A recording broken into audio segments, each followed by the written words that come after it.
Welcome to Governing Ourselves, a libertarian atheist podcast. I'm Adam. And I'm Lisa, and we're here to talk about religion, politics, life, the universe, and everything in between. Hey Lisa, how's it going? It's going okay. How are you? Oh man, I'm doing awesome. I'm excited to start this. I'm excited to see if, the tens and tens of listeners I expected to gain over the next few months. It's very exciting. Mm-hmm. So let's talk about governing ourselves and what we're supposed to be doing here. Yes.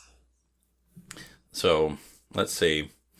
Why do this? Why would a person subject themselves to the work and commitment of a podcast? Mm-hmm.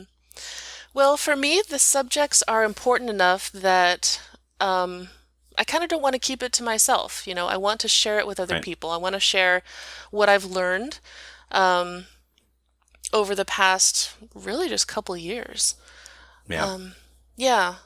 It's been fairly recent for both of us, I think. Yeah.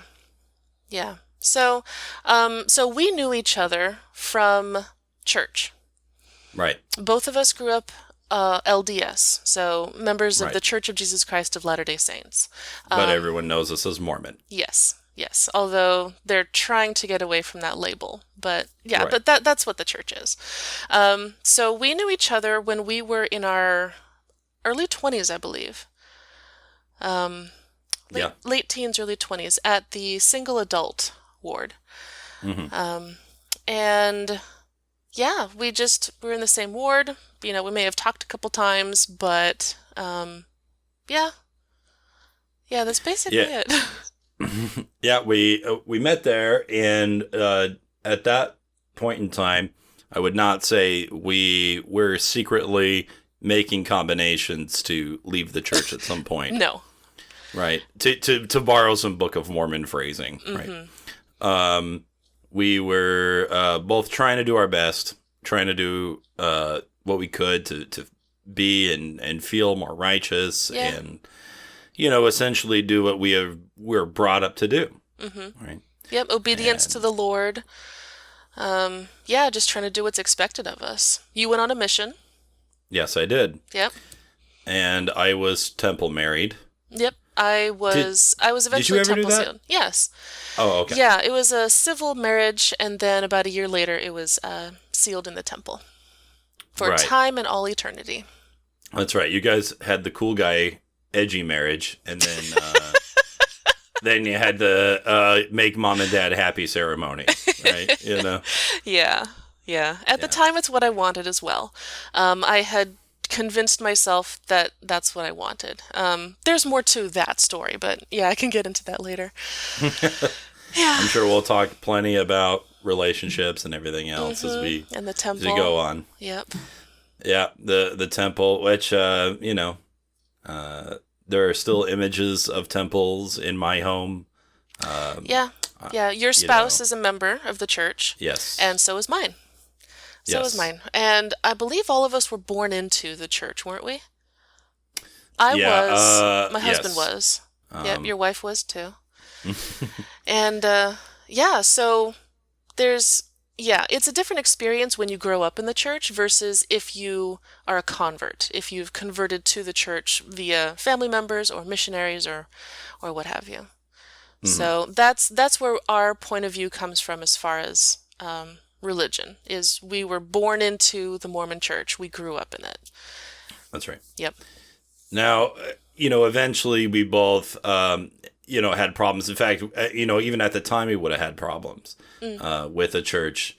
But I suppose we're going to get into that next time. Yes. Into the full story. Well, our real goal right here is just to talk about, why we made this podcast. And, let's say this. Long story short, we both didn't stay Mormon.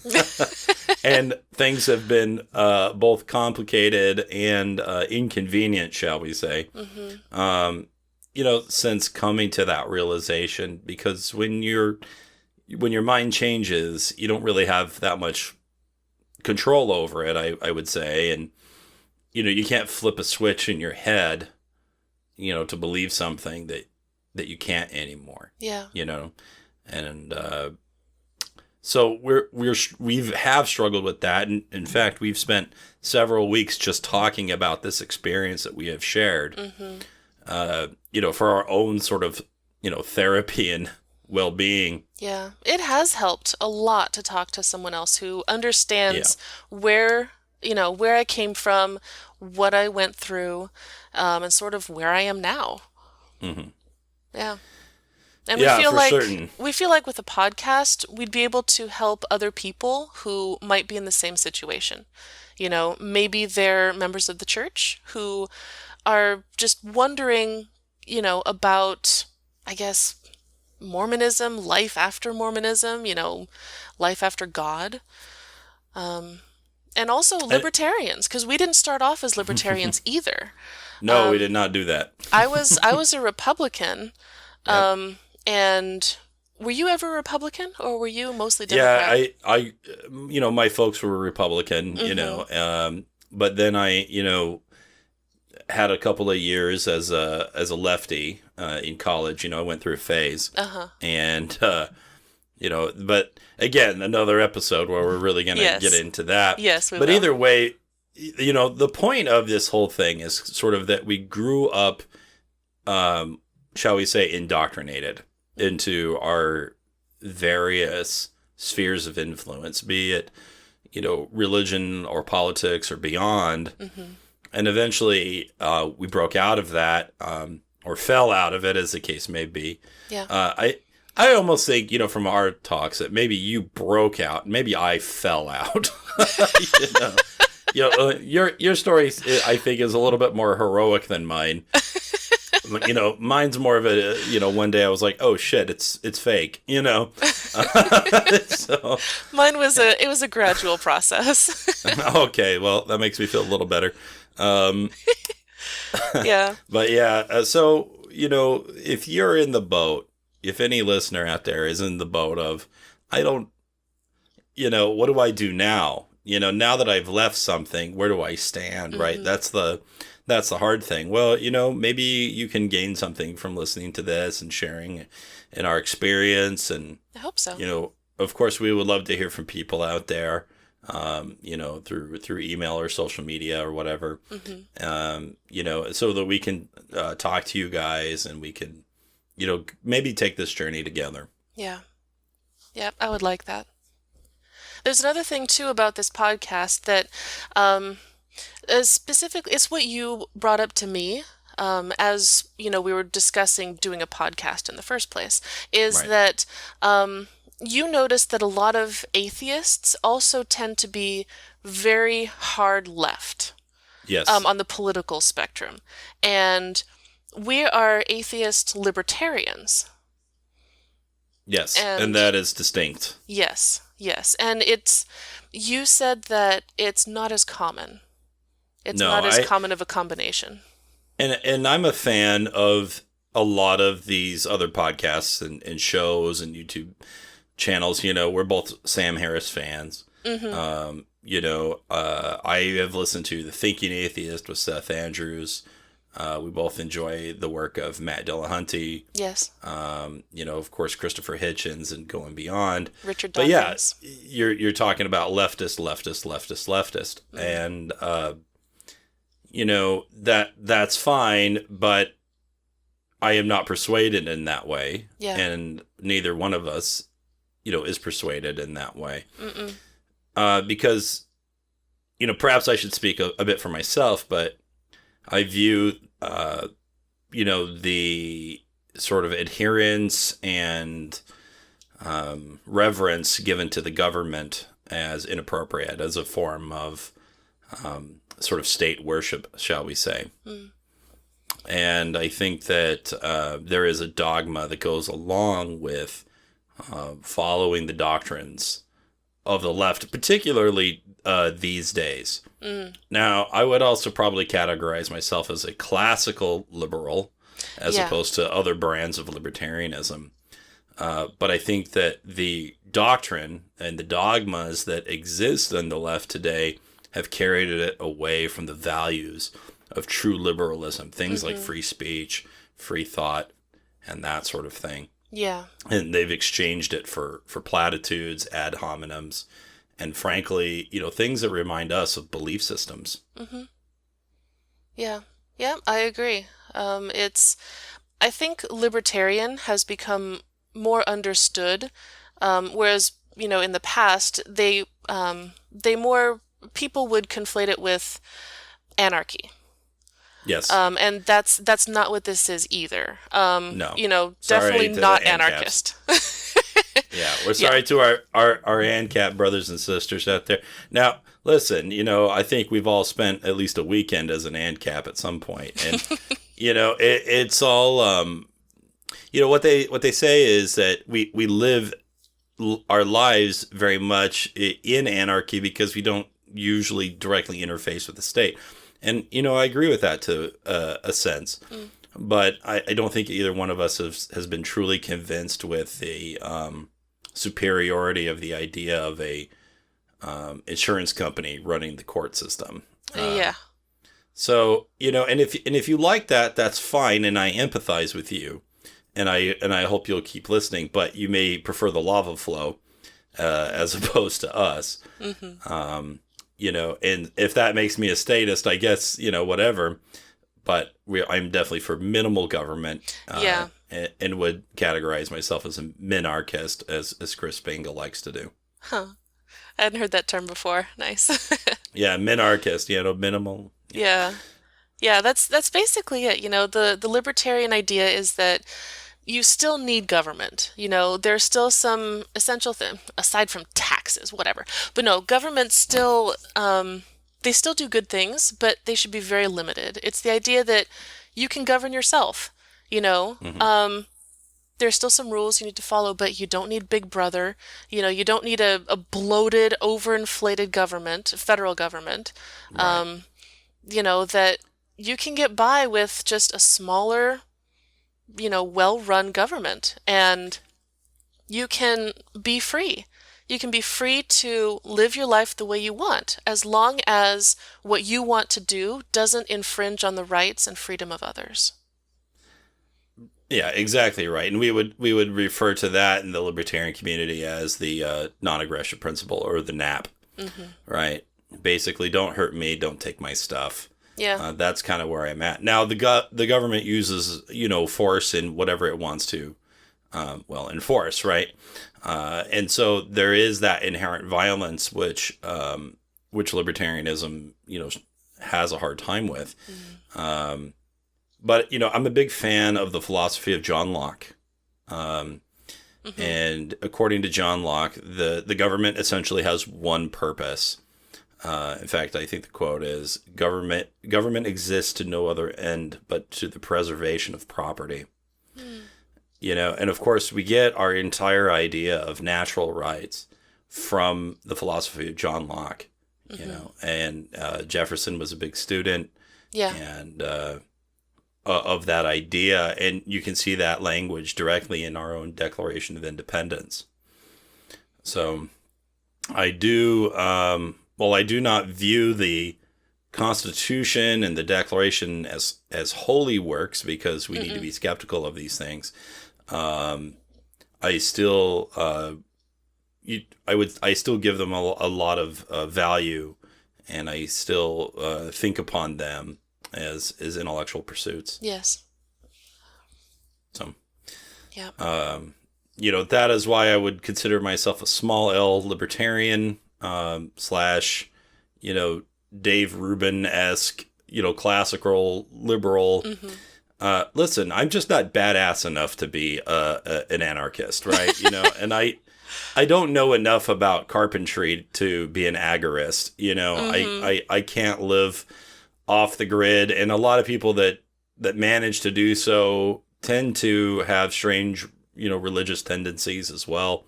They can. And I don't want to isolate my family. Mm-hmm. I still admire them really like on some level, though. Though, yeah. But people who I totally do. People who can, fend for themselves, I guess. They can just live off the grid. I think that's admirable. Oh, it's totally impressive. It's not something that I I probably could do it if I have to. But right now it's not something I can do. But I think, I mean, good for them. As long as, as long as it still works for everyone involved. Yeah. Yeah, I'm pretty sure I would die the first night I tried it. Right? Like, I would try to build my little log cabin and probably a tree would fall on me. If I didn't even die from the exhaustion of trying to saw it, the wrong way, like something like that. I admire Ron Swanson. I am not Ron Swanson. Oh. Right? Yeah. I'm more of a Ben than a Ron. I still have to watch that. Like, I know who Ron Swanson is. I still need to watch that. It's still on my list. It's on my list of things to watch. At the very least, go on YouTube and just look up the best of Ron Swanson, and you'll pretty much get the whole show. Oh, okay. So, I think it's fine. Nice. Another thing that we wanted to do with this podcast is we wanted to destigmatize the words libertarian and atheist. Right. Atheist has, largely due to religion, atheist still has a very bad sound to it. It has a very bad idea attached to it. And I really like Richard Dawkins, in one of his books, it's called The God Delusion. I like his definition of an atheist. So his definition is, an atheist is somebody who believes there is nothing beyond the natural physical world, no supernatural creative intelligence lurking behind the observable universe, no soul that outlasts the body, and no miracles, except in the sense of natural phenomena that we don't yet understand. If there's something that appears to lie beyond the natural world, as it is now imperfectly understood, we hope eventually to understand it and embrace it within the natural. As ever, when we unweave a rainbow, it will not become less wonderful. So interesting. I like that last part. I really like that. It's got good imagery, with a rainbow, but it's it sort of embraces what atheism is about. We don't believe in a supernatural. That's kind of the extent of atheism, is either you don't believe that a god or gods exist, or, kind of a subset, you believe that they don't exist. They're slightly different, and they have a slightly different meaning, but it's somewhat the same thing. We don't believe that gods exist. There are so many physical, natural, scientific explanations for everything. And if there's something we don't yet understand, we hope to be able to. We don't fall back on, we don't have an explanation, therefore God. Right. Yeah. Yeah, because a lot of times the counterpoint is, well, then how do you explain? No, I'm going to have to stop you right there, right? The onus is not on us to provide the burden of proof, right? We don't know. That's really kind of the case. Now, that's distinct from, say, anti-theist, right? Which, is, trying to, rid the world of religion and God. And I guess to a degree, this podcast is, perhaps spreading the word a bit. But you're not going to catch me, spray painting the side of a church anytime soon. No. And you're not going to catch us advocating for what happened in the Soviet Union. Right. During the Cold War, or what happened in China under Mao Zedong. Right. That's not what we're for either. And there's a distinction that we hope people understand. And it's two definitions. There's state atheism, and there's a secular state. And the difference is the Soviet Union and China under Mao Zedong, that was state atheism. That's where the state forces the removal of all religions and religious practices. They do it through fines. They do it through imprisonment. They do it through beatings. They physically remove all religion from the state. And really, what they're doing is they're replacing religion with themselves. Right. So Mao Zedong, he became the new God. He became the God, the deity of, not in a divine sense, but he replaced God as far as the mindset of the people. Lenin, Stalin, they did the same thing, mostly Stalin, in the Soviet Union. That's different. That is not what modern atheists want. What we want is a secular state.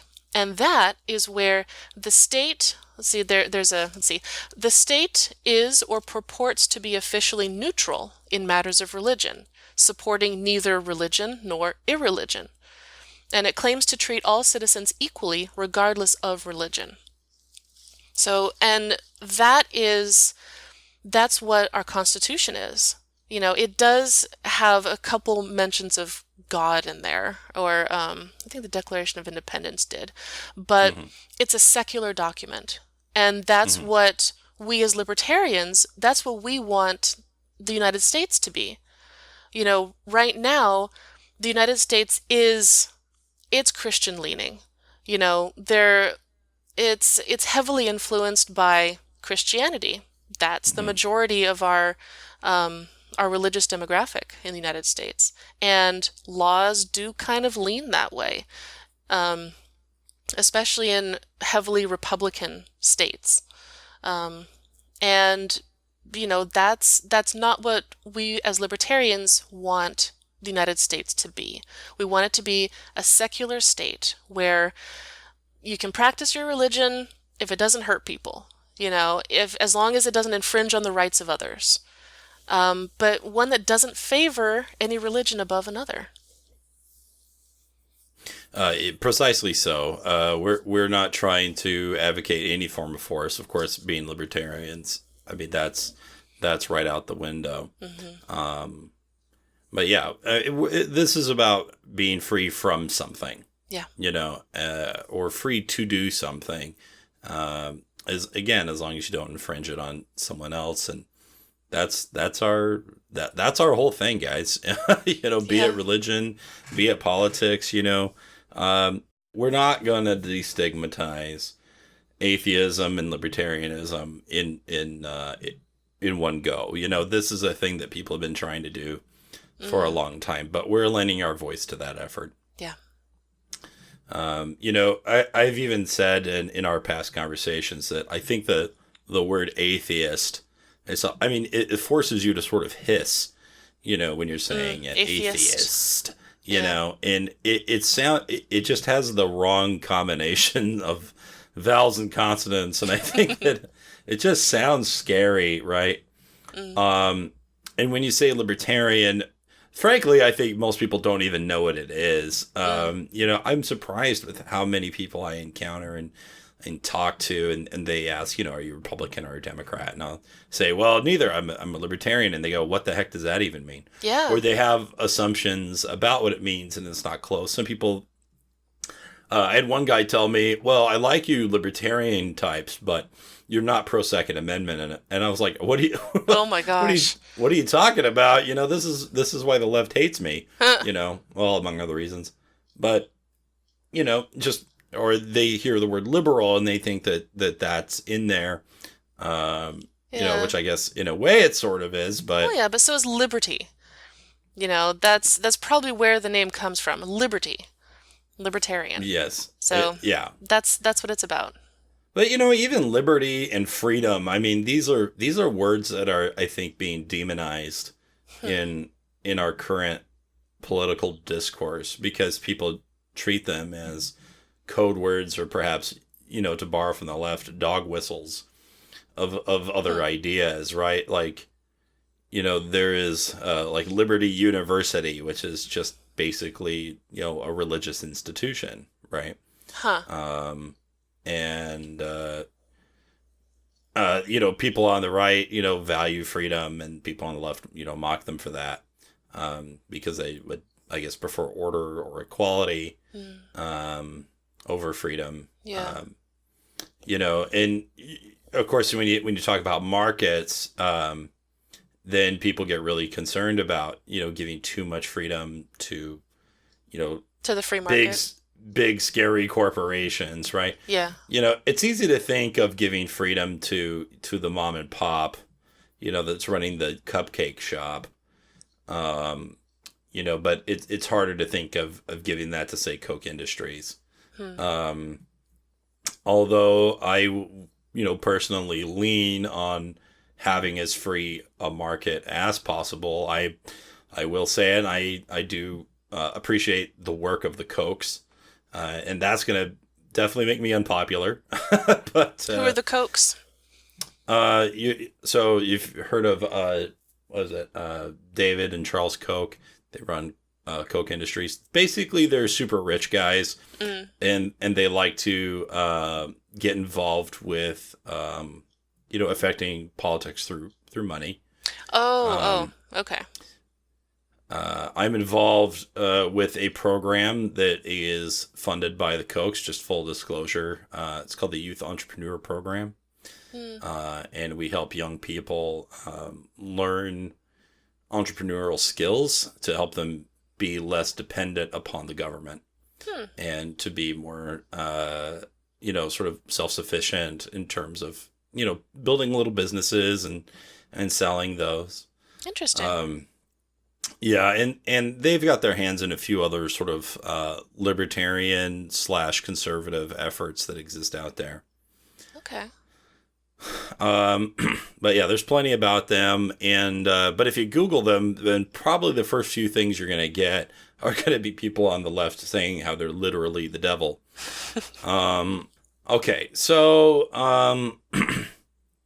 so right. that's pretty much our podcast. That's why we're doing it, and you've had a little taste of what we're going to be talking about in the next few episodes. We're going to talk about our journey from Mormonism to atheism, and our journey from the Republican Party and the Democratic Party to libertarian, and sort of how that all came about.